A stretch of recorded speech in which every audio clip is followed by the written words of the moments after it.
Hello everyone, I really hope you all are doing great. आज हम लोग section number 26 of BNSS से शुरू करेंगे, अपना लेक्चर को कंटिन्यू करेंगे। Section number 26 BNS talks about mode of conferring powers. Powers किस तरीके से कन्फर होंगी ये हमें सेक्शन 26 बताता है।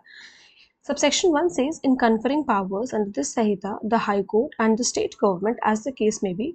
हाई कोर्ट या फिर स्टेट गवर्नमेंट जिस तरीके का भी केस है बाय ऑर्डर निकालेगी, एम्पावर करेगी उन पर्सन्स को, especially by name or in virtue of their offices or classes of officials generally be their official titles।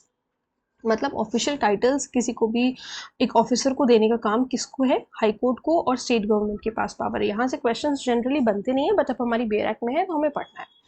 Then subsection 2 says every such order shall take effect from the date on which it is communicated to the person so empowered। ये जो order है ये उस दिन से effect में आएगा या उस दिन से फोर्स में आएगा जिस दिन से वो कम्युनिकेट किया गया है उस पर्सन को जिसको वो एम्पावरमेंट मिली है। ठीक है, फिर उसके बाद सेक्शन नंबर 27 में पावर्स ऑफ ऑफिसर्स अपॉइंटेड। अब उनकी पावर क्या होंगी ये सेक्शन 27 में बताया है। सो whenever any person holding an office in the service of government, कोई भी व्यक्ति जो कि एक ऑफिस होल्ड कर रहा है गवर्नमेंट की सर्विस में, who has been invested by the high court और स्टेट गवर्नमेंट, जिसको इन्वेस्ट किया गया है, किसने इन्वेस्ट किया है? हाई कोर्ट ने या स्टेट गवर्नमेंट ने। With any powers under this Sanhita, जो भी कुछ पावर उसको दी गई हैं, throughout any local area, is appointed to an equal और higher office of the same nature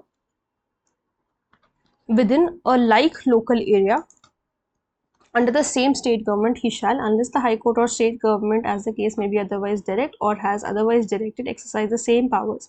same powers वो एक्सरसाइज करेगा उसी लोकल एरिया में जिसके लिए वो अपॉइंट किया गया है, जब तक कि स्टेट गवर्नमेंट या हाई कोर्ट कुछ दूसरा ऑर्डर निकाल करके उसे और कोई दूसरी पावर नहीं दे देती है वो। ठीक है, then section number 28, section number 28 talks about withdrawal of powers. देखो, subsection 1 says the high court or the state government as the case may be may withdraw all or any of the powers by it under this powers conferred by it and this Samhita on any person or by any officer subordinate to it। High court और state government भाई जो power दे सकता है वो power ले भी सकता है, ये याद रखिए।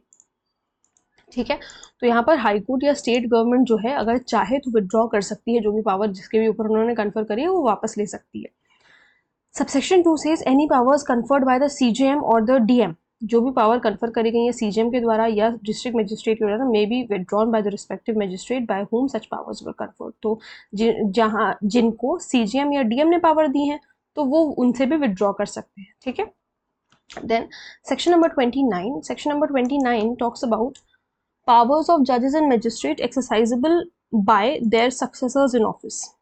देखो क्या बताया 29 में, subsection 1 says subject to the other provisions of this Samhita, the powers and duties of a judge or magistrate may be exercised or performed by his successor in office। भाई जजेस का ट्रांसफर होता रहता है, तो अब उनके बाद अगर उनकी कुर्सी पे कोई दूसरा उनका सक्सेसर बैठेगा जिसका ट्रांसफर होकर के वो यहाँ आया है, तो ऑब्वियसली जो भी पावर्स और ड्यूटीज थी उस जज की, फॉर्मर जज की, वो उनकी पावर और ड्यूटीज जो सक्सेसर है उनकी वो निभाएंगे। तो बस यही इतनी सी बात इसमें कही गई है। सबसेक्शन 2 में क्या है, जहाँ पे कोई डाउट है as to who is the successor in office, ये नहीं पता है कि कौन है successor in office, the session जज शैल determine by order in writing the जज who shell for the purpose of this संहिता और एनी प्रोसीडिंग्स और ऑर्डर देयर अंदर be deemed to be successor in office.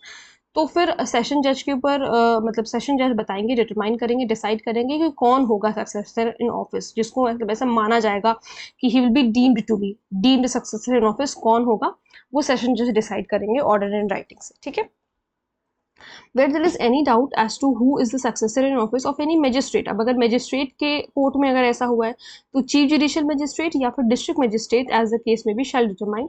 देखो जब सेशन कोर्ट में ऐसा हो रहा है तो सेशन जज कर रहे हैं, डीम्ड कर रहे हैं किसी सक्सेसर इन ऑफिस को, और जब मजिस्ट्रेट के कोर्ट में ऐसा हुआ है तो सीजीएम या फिर डिस्ट्रिक्ट मजिस्ट्रेट डिटरमाइन करेंगे by order in writing the magistrate जो इस संहिता के लिए माना जाएगा कि ये सक्सेसर इन ऑफिस है उस मजिस्ट्रेट का जिसका ट्रांसफर हुआ है।